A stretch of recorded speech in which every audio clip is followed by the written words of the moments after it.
It's arguably the granddaddy of all the market metrics to determine expensive versus cheap, but the price-to-earnings (P/E) ratio has been, and probably always will be, a subject of hearty debate.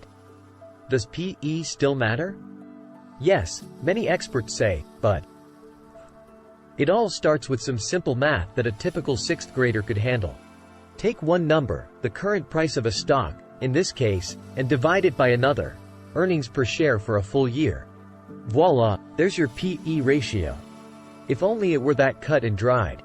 But it isn't, and the subject is complicated by a myriad of other valuation models, financial media talking heads, and everything else that swirls around an investor's brain every day. But understanding how P/Es work, and keeping your eyes open for the stories these numbers tell about a business or market, is still important for almost any investment or trading plan. So, what is the P/E ratio, really? Let's break it down. Yes, P/Es still matter. A stock price by itself doesn't convey the entire picture. Just because XYZ Corp. is trading at $100 per share and ZYX Inc. is at $10 doesn't necessarily mean XYZ is a better investment that offers strong growth prospects and astute management. For example, if that $100 company earned $4 per share in the past year, that's a P/E of 25, which could be possibly overvalued, depending on, among other things, how that stacks up against industry peers. If other companies in the same industry have P/Es closer to 18 or 20, the $100 stock may be a bit expensive relative to its competitors. And that may mean limited upside potential, or that the stock may be poised for a decline. Tread with caution. By the same token, the $10 company that earned $1 for a P/E of 10 could be undervalued, meaning investors aren't showing it enough love given its relatively healthy financial condition. A good rally prospect? So-called value stock pickers often hunt for low P/S. Along with other signs, the shares may command a higher price in the future. P/Es can also be applied to the broader market, providing both history lessons and harbingers of potential turning points.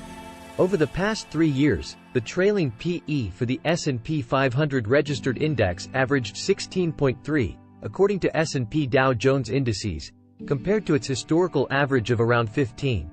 The market can spend long periods at high P/E levels before returning to historical norms. That's what happened before and then after the dot-com bubble in the 1990s and early 2000s. Conversely, after the 2008 financial crisis, the market snapped back relatively quickly after sinking to the lowest P/Es in decades. P/Es are so 20th century.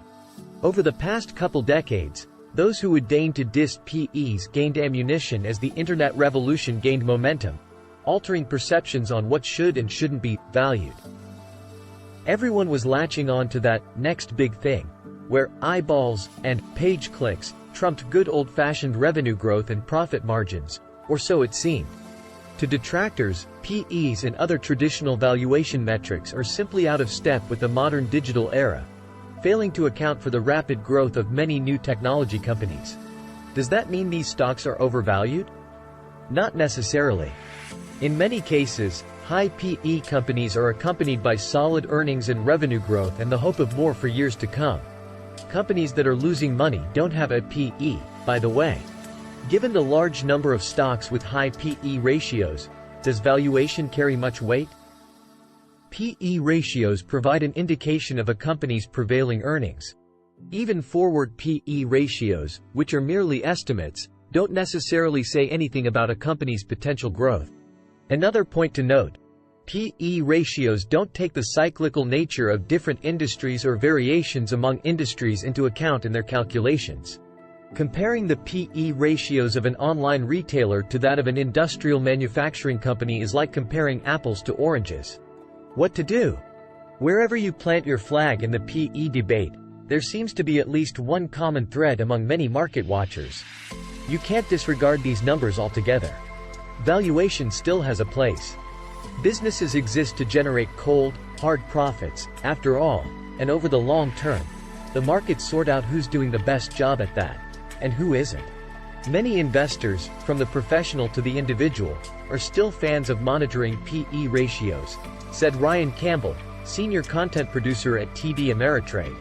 I do think investors are still using PE as a harbinger of overvaluation. I also think when people start making up new calculations to justify the current valuation of a stock, a sector, or the market in general, it might be a sign of a top.